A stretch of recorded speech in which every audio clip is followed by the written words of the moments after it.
Good afternoon, everybody. I'm Christopher Muther. I'm the travel writer from the Boston Globe. But today I have my drag aficionado wig on because we're here to talk to the director of the documentary Drag Kids. And we're also joined by Ms. Suzan Bee Anthony. That's Suzan with a Z, one of the drag kids in the documentary.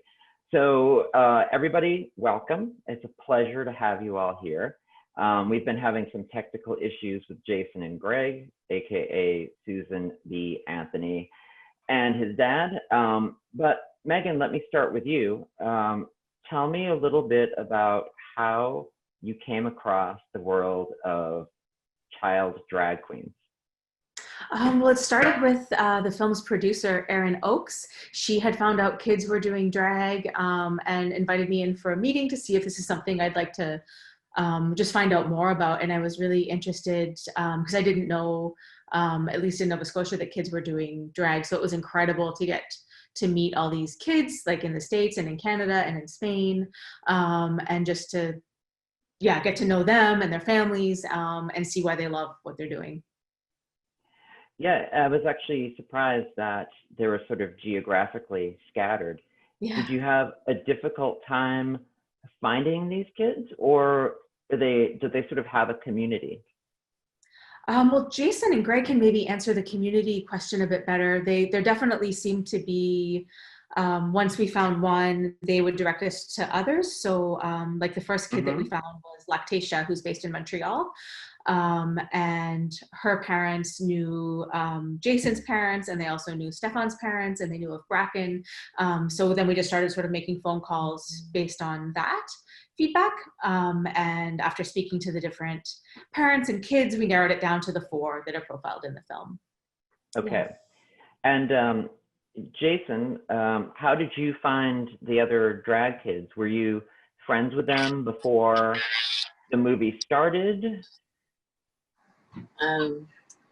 No, I haven't. I hadn't really met any of them because Lactatia was like really the one who was talking to my parents, and then they invited us down there, and then invited Stefan and Bracken. Nice. Megan, I want to take it back to you for a moment. W.C. Fields famously said that he wouldn't work with dogs and children for films. And look, there's a kid and a dog down there. But, you know, in this case, you have the 4 kids, 4 very polished professionals in a way. You know, they have personas. How did you work with them to kind of get them to show their true self? Well, I think we were really lucky in that these kids were all already very good at self-expression and eloquent speakers. So that helped a lot just because they love performing and they're okay with getting sort of the attention of having a camera crew come into their lives like that. That was less of a hurdle than it can be. So that was nice, but hopefully they also trusted us because it's still, I imagine it would still be weird to have a crew of strangers show up at your house and just want to like follow you around for a few days, which is what we did for all of them. Yeah. Right. Greg, what was your reaction when you heard from Megan or her producer about having Jason in a film? Were you concerned? Were you excited? We're actually kind of excited because he'd get to meet other kids that like share his passion of doing drag. And because around here, like we're in the middle of the Bible Belt here in Springfield, Missouri. So right. Around here, he really doesn't have any other kids that are into this. And I was just happy for him to meet some other kids like him. Right. That's great. I mean, that was one of the most moving things for me in the documentary, which I'll just throw out in case you want to tell people out there, want to tell their friends. It's on Amazon Prime. So if you haven't been able to watch it, or if you want to tell your friends, send them to Amazon Prime.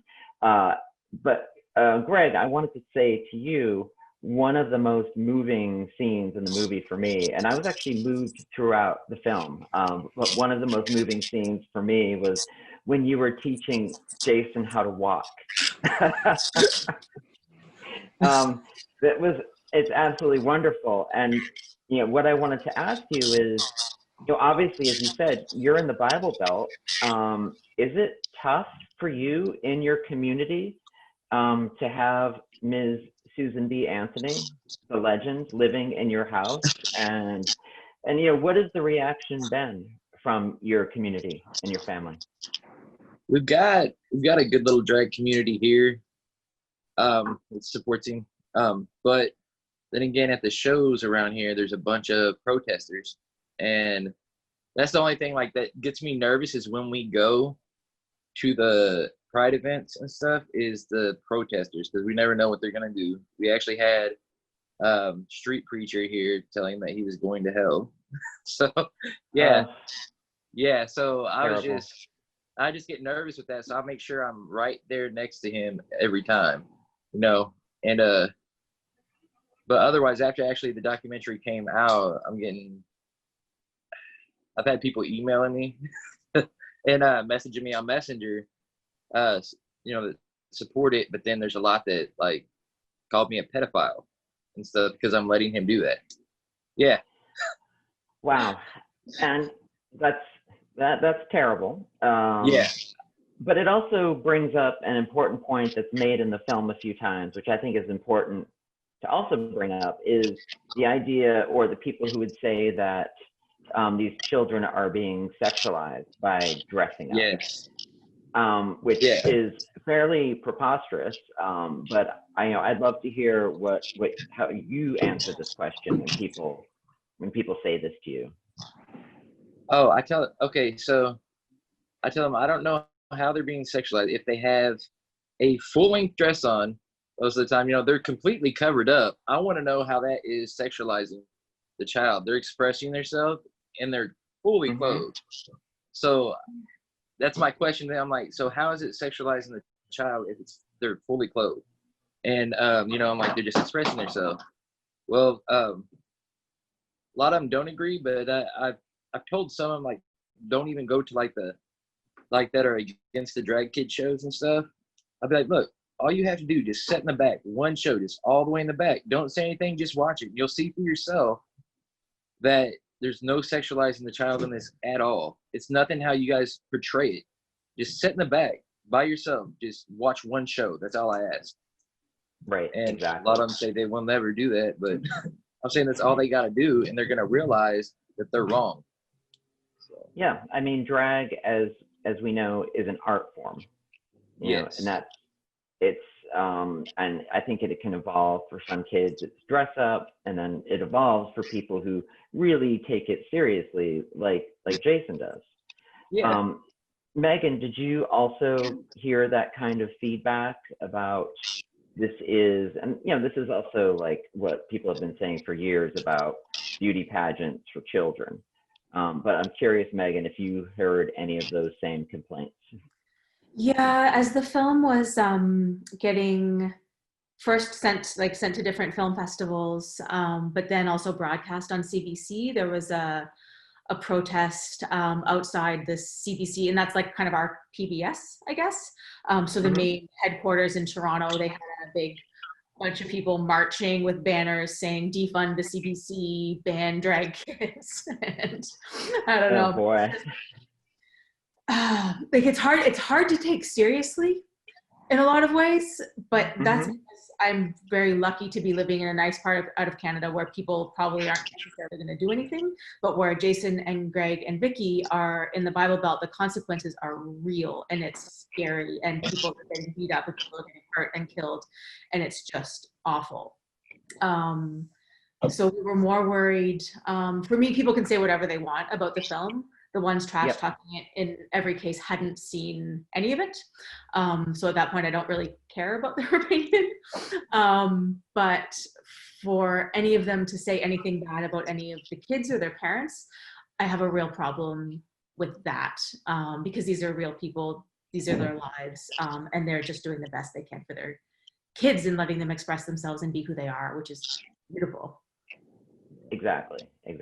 And for me, I thought all of that was beautiful. I mean, as I'm sure you probably felt, Greg, the love from the audience in Montreal when Yes. you were asked to get up on stage after the walk and all of that. I mean, you must have just been. Were you crying? Did you want to cry? Yeah, it was a little bit actually. Yeah, because it's like around like when we were there, there's a lot more. I should say, it was a bigger amount of acceptance than it is here. And it would just be nice to be like, like all of them enjoying the show and everything. Like it's hard to explain, but yes, I was very happy that we got recognition like that and that he had a lot of acceptance there. I'll bet. Megan, was there any fear on your part that the kids wouldn't get along when they got together? I mean, you've got a lot of strong personalities there. I was actually kind of holding my breath when I was reading. We hoped they would get along because, like, individually they're all awesome kids, but you never know. So that scene is for the first time is legitimately the first time they've ever met. And it couldn't have gone better. Like, that was my favorite moment, probably, just sitting back and watching them meet and scream and trade clothes and call each other sister. Like, it was so awesome. Yeah. Yeah, it was incredibly sweet. Is Jason there in the background? There he is. Hey, Jason, what was it like for you to meet the other drag kids? It was very exciting. When we all were in the room, we started playing in our dresses, our wigs, our jewelry and stuff. And then, like, we were best friends after one day. That's fantastic. I mean, it must be so nice to feel like you have, one, more friends, but two, sort of a little support group now. Mm-hmm. Nice. Megan, in the course of making the film, were there any fears about sort of the age differences between the kids and sort of how that would play out? Because I'm trying to think. I know Bracken was 13 at the time. So at the time, two of the kids, both Nemes, Lactatia, and Stefan Ladi Gaga were 9. And then Jason and Bracken were both 11. So they were all relatively close. That was interesting. Like, once they all got together in Montreal, Bracken and Jason, you could definitely tell, were a bit older, and Nemes skews older. Like, he's an incredibly mature. He was an incredibly mature 9-year-old, and Stefan had only just turned 9. So at that point, he was kind of the little brother of the group. And Bracken, as the big sister, sort of really ended up taking him under her wing, even despite, like, makeup fiascos and so forth. I thought that was very endearing how Bracken sort of became the big sister to all of them. And it also speaks to how girls mature faster than boys, but that's another topic altogether. She sort of came in there and took over. The invitation that came out, all of what happened in the film, was it sort of organic? Was any of it orchestrated by you, Megan? We knew, I'm trying to think.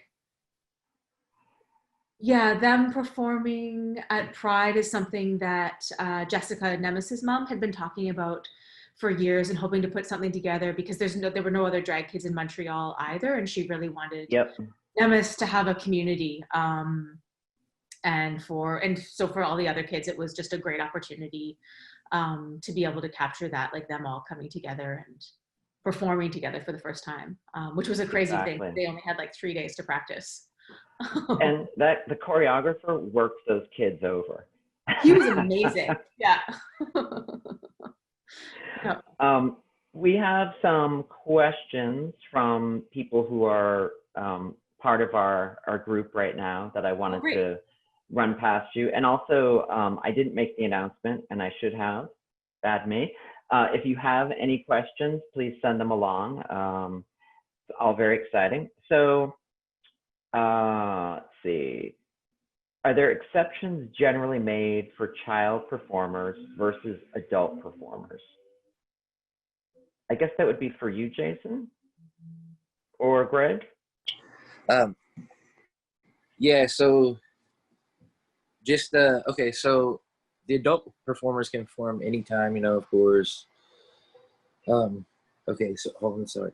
So they only let the child performers perform like in a public place, or say like at the Pride events, or if they have like a show, like I should say downtown at the Glow Center we have here for LGBT youth. They don't allow them in bars or anything like that. So that's really the only thing. Just they could only perform at family event places.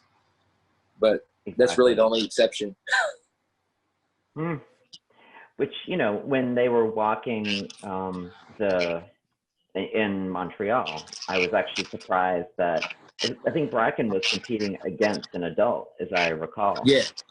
In all one the per kids category.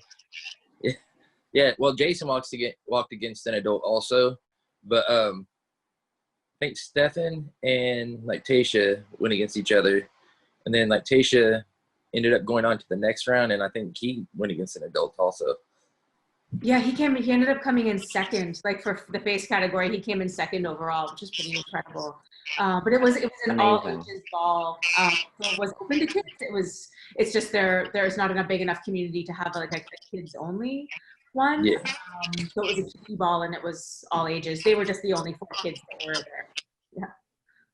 Yeah. Have either of you heard from, like, has there been sort of a groundswell of other drag kids that have emerged since the documentary has come out? Actually, yes. Are there pockets that we just don't know about?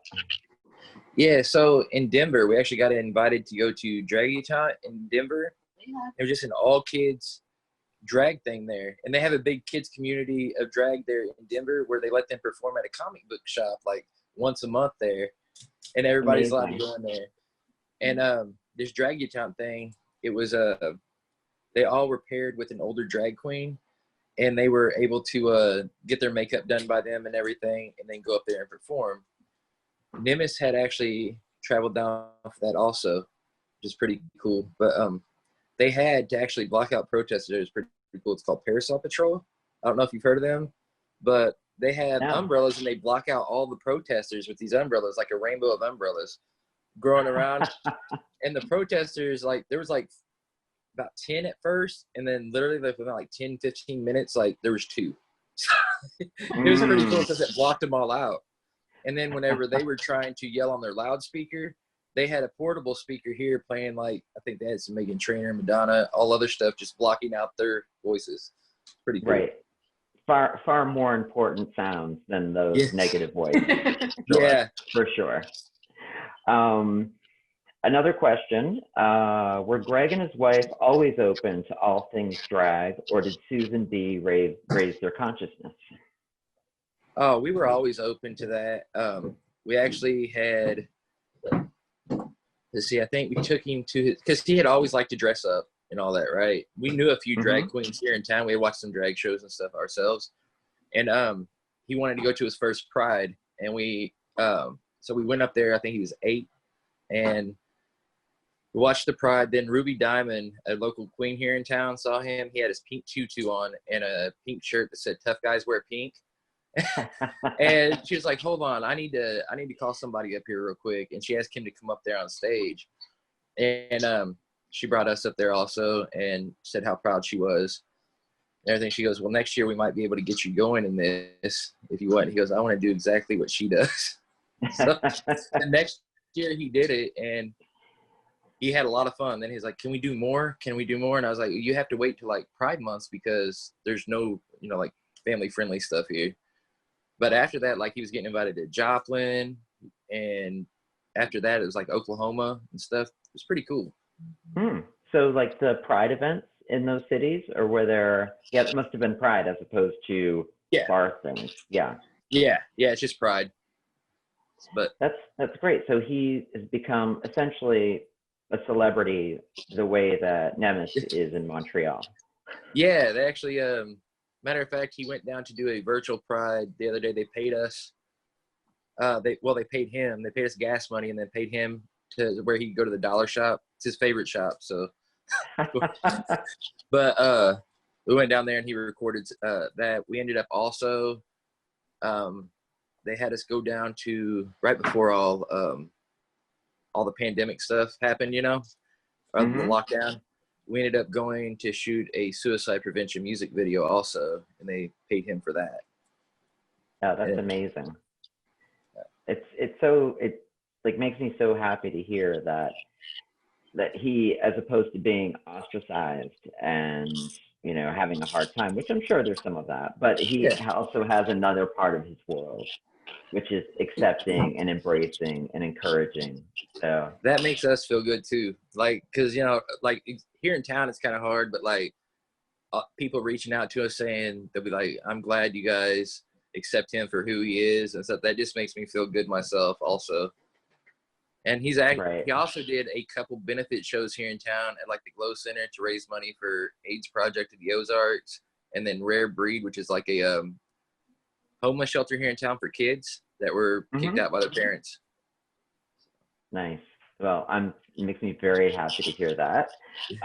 Megan, I wanted to ask you, were you familiar at all with drag or the drag community? I know you're in Halifax, and I don't think maybe there's a big drag community in Halifax. I'm not sure, but was it something that was really on your radar in terms of an art form? I grew up in New Brunswick in a pretty smaller area, so I didn't get the chance to see I didn't know about drag growing up, but once I was in university and moving to Halifax, there is a drag scene here, and so would go to drag shows and was completely, just blown away by it. Like, I really loved the over the top performative aspect, the humor, the lip syncing, the outfits. So it's something that I had always really enjoyed and just, I don't know, thought positively of. And then finding out that kids were doing it, that really interested me, because I'd always just associated it with something like that we would all go to late at night in a bar. So trying to figure out like how kids were doing that and what it meant for their lives and what had attracted them in the first place. That was interesting for me to find out. And then seeing like, just what a cool choice it is, and how it's allowed them to express themselves and how amazing their parents are, like how they support them. It was a real pleasure getting to make this. Yeah, I'll bet. It looks like fun. Watching it looks like fun. So I hope it was as much fun to make as it was for us to watch it. Oh, that's nice. Yeah, I would, for the most part, I would say, not a lot of sleep, but like definitely a lot of fun. Jason, I wanted to ask you about your drag inspiration. Who sort of inspires you, and do you recall as a child, since you're now, practically grown up, who is sort of the first either music icon, fashion icon that like really made you want to get out there and do drag? Well, the first really icon was when I went to my first Pride Fest, because my sisters would always dress me up in their little dresses, and then they added music, and I would always like it. And then when I went to Pride Fest, I saw what Ruby Dunn was doing, and I saw that what I wanted to do was okay.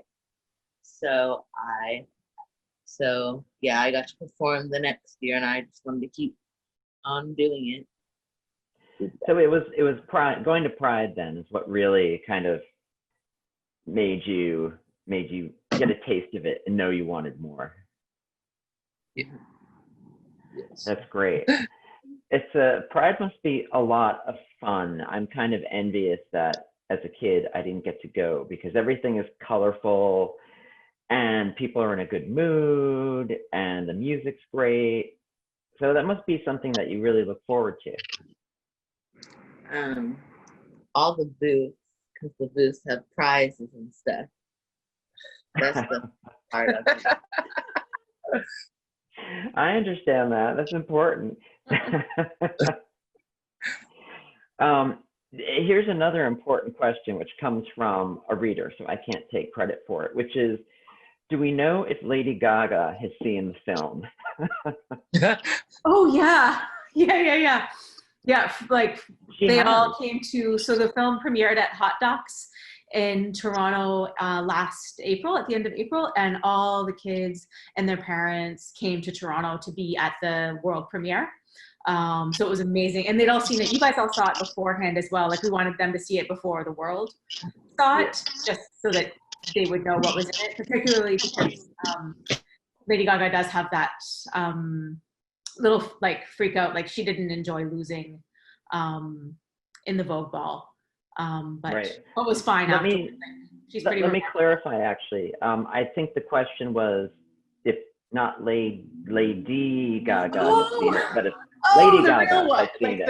I know that the drag kid Lady Gaga is also bigger than I I should have said Stefan. But no, the real Lady Gaga, yeah. Right.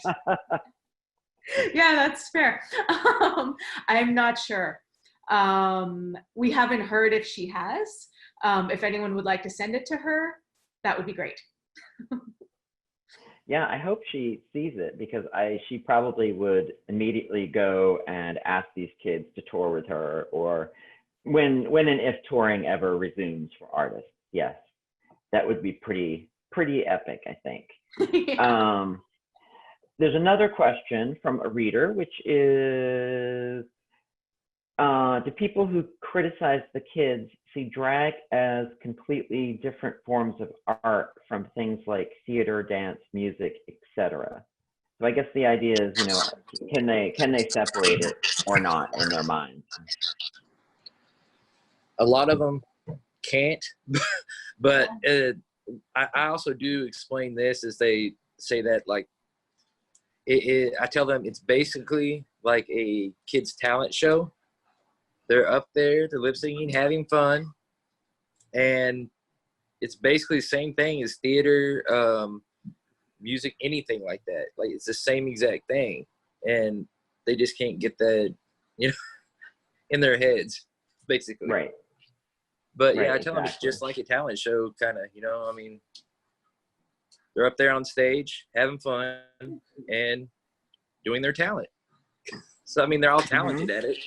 So. Yeah. Exactly. Greg, I have to say that I think you and your wife Victoria were the closest things I saw to stage moms in the movie. Yeah. Whereas I thought Stefan's father was kind of supportive, but grinning and bearing it a little bit. Yeah. I found that the two of you were a bit more effusive and enthusiastic. Yeah. Was that kind of your read of being there as well? Yeah, and I've always been a really big supporter. I mean, of course, his dad, but yeah, I help him out at all the drag shows, getting ready and everything. I mean, when in Arkansas, I was actually using an electric razor to shave his legs as his mom was doing his makeup. But yeah, no, I love seeing him happy and doing what he wants to do up on stage, and that makes me happy. It's like, that's the happiest it ever makes me, is when I see him up there having fun. Oh, that's so sweet. That's fantastic. I think you could have heard me, like, when he was on the runway, like, get it. I was like, I'm loud. I'm sorry. I didn't notice how loud I was until I watched it. You're kind of like the hockey dad who goes to drag shows. Yes. And Megan, I was wondering if you had seen, or if you experienced any homophobia toward the kids in the process of making the movie or screening the movie. I guess, is that the question I meant to ask? We'll just go with it. Yeah. Sure, yeah. Yes, never directly, like always through kind of online comments, either on the film's Facebook page or in the comments when it was broadcast on CBC. There'd be a lot of ridiculous stuff there, like, well, why can't we go back to the old days when boys were boys and girls were girls, and like, what is this boys wearing dresses stuff? And it Oh was boy. watching their brains explode. So there was, I mean, there's a lot of that. We just delete it. Yeah. Yeah, I guess that's what you've got to do. And for me, it's tough to hear that kids would have to face that sort of thing. You know, I mean, I know that's how the way the world works, but when I see a movie like Grad Kids, it makes me, you know, I just sort of have this instinctive mode to sort of hug and protect these kids from the world, which, Greg, I'm sure you have the same feeling. And Megan, you probably have the same feeling about that too, probably even more so than I do. So we have a couple more questions from the folks who are watching us. One of them is, have the drag kids kept in touch after the movie? Oh, Jason. yes. Yeah, we have our own Instagram page, and we talk to each other on there all the time. Nice. And then you've done a few video calls too, haven't you? Yeah, we've done video calls on Instagram too. It's very sweet. Are you on, do you have a fan page on Instagram that people can follow, Jason, if they want to? Yeah. It's Suzan Bee Anthony. Suzan Bee Anthony Cakes, if you type that in on Instagram, and also on Facebook. He's got one fan page. And let me just tell the people at home, it's Susan with a Z, B as in the thing that will sting you. So yeah, it's Jason would not sting you, but yes. No, it's SUZANBEEANTHONY. And then Cakes, KAKES. It's part of his drag family now, is the Cakes family. They actually bring him makeup and dresses and everything all the time. They drive down here to do that.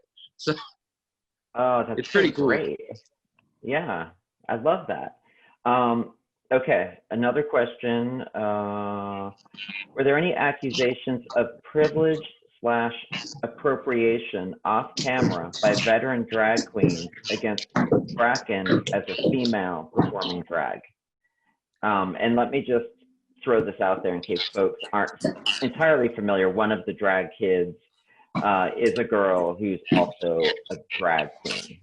So she performs as a drag performer. But Megan, anyway, back to you with the question. If there was any negativity around that. No, certainly, I mean, certainly none that we heard of from anywhere. And Bracken's really, she's a big part of the queer community in Vancouver. She's been taking vogue lessons for years, and she only started doing drag after her mom had consulted with a couple of local queens to say, like, look, I've got this little girl, she loves drag, she wants to be a drag queen. Is it okay for her to do this? They were really concerned about appropriation, and they did a lot of research. Bracken's incredibly well educated and well spoken, so she knows her history. She knows what came before, what's allowed her to express herself the way she is now, and she just didn't want to be a drag king, and she didn't see why she should have to be a drag king, because that's not who she is. She's a hyper queen, so she hyper feminizes. Exactly. I kind of love that distinction, and I feel like as drag becomes more and more mainstream, there probably will be more girls, more women who will want to enter into that world because it's fun. So who wouldn't want to be a part of it, really? Yeah. Greg, in Missouri, how has your immediate family been with Jason? Is pretty much everybody on board and supportive?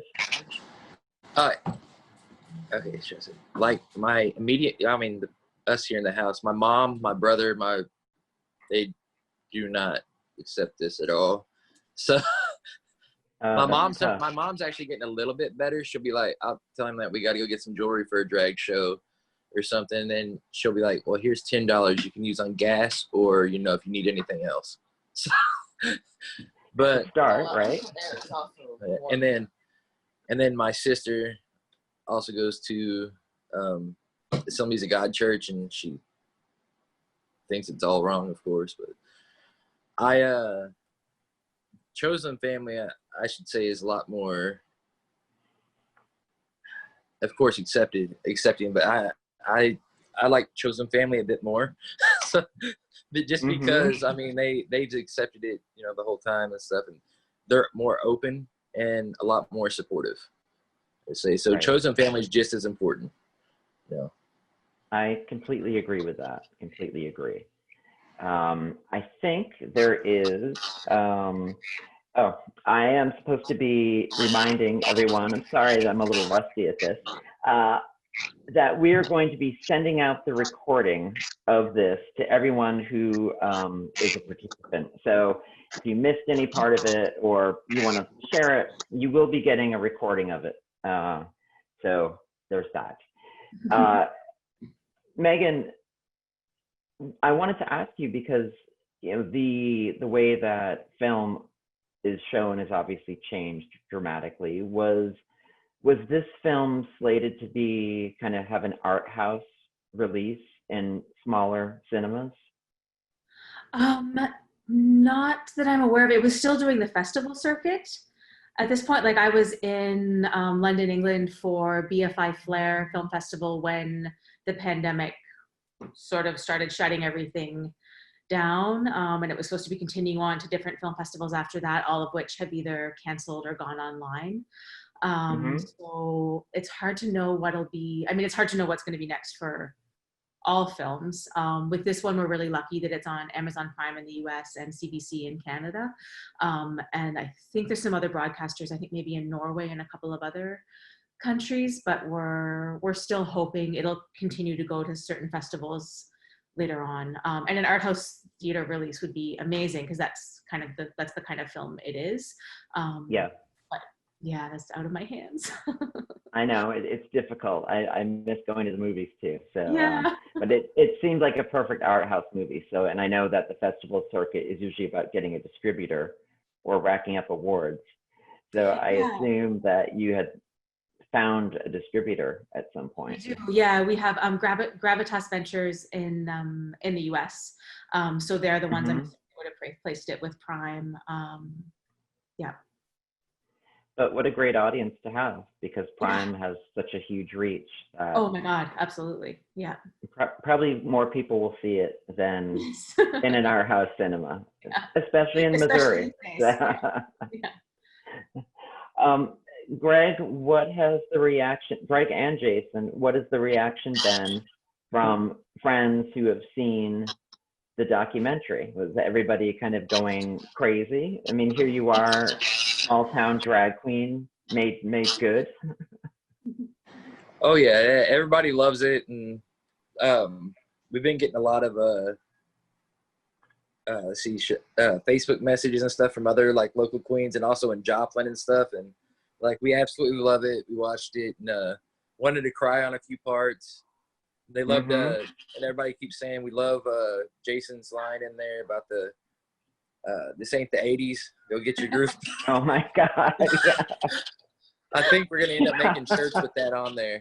So yes, that's such a good idea. Yeah. It gets the biggest laugh, like pretty much every theater screening, it gets the biggest laugh. It's pretty funny. Yeah. For those of us born before the 80s, it's particularly painful to hear. But it is wonderful.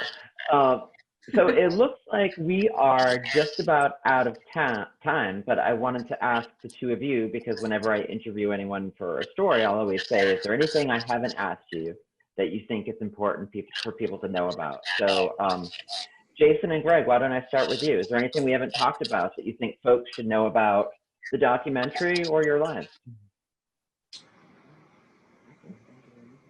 He can't think of anything. We know everything about I would him. just like them to know that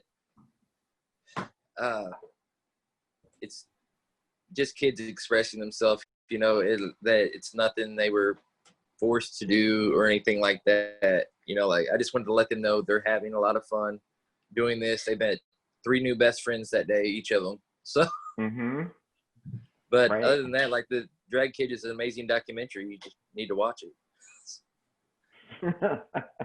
Very humble. Thank you, Greg. Megan, how about you? Is there anything you'd like to add to our conversation? No pressure. I just always ask the question. Why? And now I'm getting screwed by it. Every interview, it's like, anything else? And then people are always like, ooh. It's a good What question. happened here? I guess I would just echo what Greg said, that these kids are really inspiring and their stories are inspiring, and they were so brave to share them with us.